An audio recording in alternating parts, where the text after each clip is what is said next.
Good morning, PDHP parents and community, and especially my teachers out there. So we are at Friday, and it is a Mindfulness Today is for You bit as well. We've been talking a lot about mindfulness and how it affects us, personally, maybe professionally as well. And the idea of pulling some mindfulness tools and tricks into our classroom. So here's one of my favorites. Now, as you can see, we have this really beautiful pinkish jar, and I'm going to shake it up and show you a little something. In that pink jar, we have hot water and glitter glue and some clear glue as well. You have to play around with this. It's like maybe a third to a third to a third ratio, more or less. This, of course, is a glass jar. Being a classroom teacher, I don't recommend that, but I will give you a little tool and tip that at Michael's from time to time, they have plastic versions of these jars. And I also hot glue the top of the particular jar so that we don't have any leakage. But as you can see, when we shake it up, all of this glitter becomes a whirl. And as we're watching it, it begins to mellow and it begins to settle, just like it was in the beginning. This is called a mind jar, a glitter jar, a snow globe, whatever you want to make it into, dear teacher. I know that in my classroom experience, I've had something sort of similar on my desk, and I always remember, and it really came out because of a lot of you when we were doing our mindful workshop for the diocese a couple of years ago. We were talking about all of these little things that we can pull in to our classrooms to kind of meet that time when our students maybe have finished an assignment and are waiting for something to do, or they need some kind of transition. And it was actually a little globe with a basketball hoop in it and a ball. And if you got the ball and the hoop, it lit up and it said, yay. How validating for anyone. But what I really enjoyed about it was I noticed I had one student who was really a remarkable child. I mean, we were in 8th grade. He was going to Regis, just to show you the caliber of child he was, of student he was, of personality. He was a child who was involved in many different extracurriculars. He really kept his grades aligned, very well liked by everyone, very inclusive. And I remember he would finish his work and he would grab this little item from my desk, maybe get 3 baskets in or try a couple of times for a couple seconds, put it down, go back. And the next cue was to maybe take a book to read or check your planner, and he would always do that. And it was almost like he had this little reset. Okay, I've finished this piece. Now I'm going to take a quick break and move on to something else.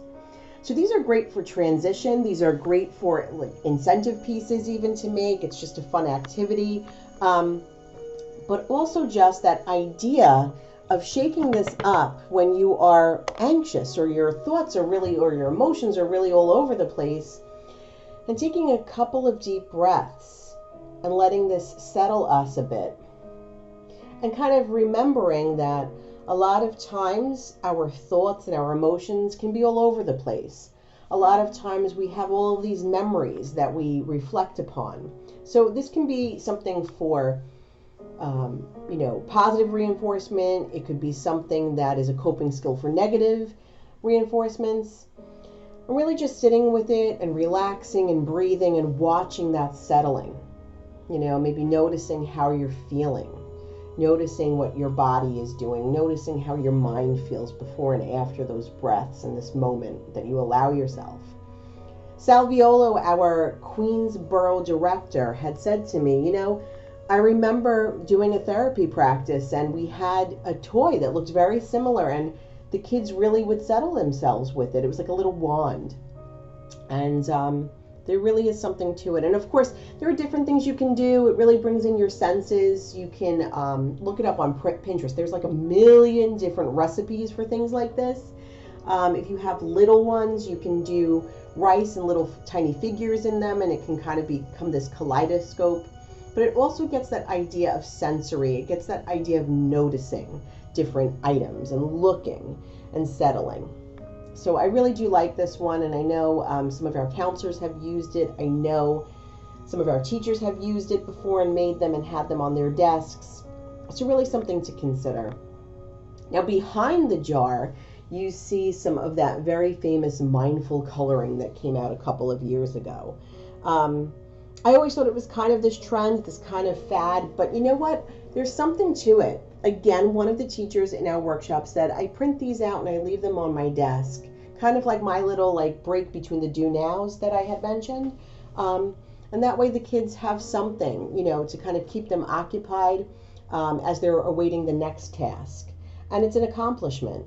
And it's something that they can do on their own regard, their own colors, their own choices. There are ones online that are free. Of course, these are all over your dollar stores at this point because of their popularity. But there are some that you can buy online that are free, or you can, download online that are free, that are, just larger maybe scale for the little ones in your schools. So it becomes much easier for them to color in those intricate designs. So I'll show you. One is a little star. We have back here. So, for the little ones, obviously a lot easier for a color in.